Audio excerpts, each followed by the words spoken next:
Lancement hier à la Maison de la Presse de la 14e édition du concours Ebony. Vous le savez, ce concours est organisé par l'Union nationale des journalistes de Côte d'Ivoire pour récompenser le meilleur journaliste ivoirien. Le reportage de Victorine Yao-Yoboué.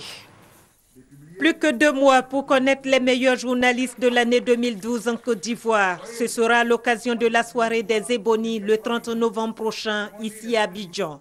C'est désormais une tradition. L'UNJCI, l'Union nationale des journalistes de Côte d'Ivoire, met un point d'honneur à célébrer le talent journalistique.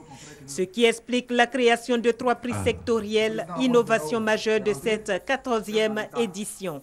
Il s'agit du prix du meilleur journaliste sportif décerné par le public, le prix du meilleur patron de presse et le prix récompensant l'organe qui aura le plus contribué à la lutte contre le travail des enfants en Côte d'Ivoire.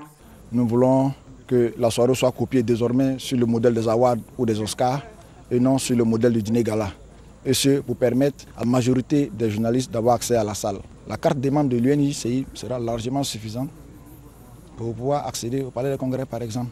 Au niveau des prix sectoriels, nous avons un prix qui va se décerner par voting. De même, nous allons faire de telle sorte qu'au niveau de la dimension festive, il y ait une grosse pointure de la presse mondiale à Abidjan. Quant aux prix principaux, ils n'ont pas varié. Ce sont le prix du meilleur reportage, le prix de la meilleure enquête et celui de la meilleure interview. Comme les années précédentes, le Super Ebony aura une villa 4 pièces. Le soutien du gouvernement à l'UNJCI a été marqué par la présence du ministre de l'Artisanat et de la promotion des PME, Sidiki Konaté.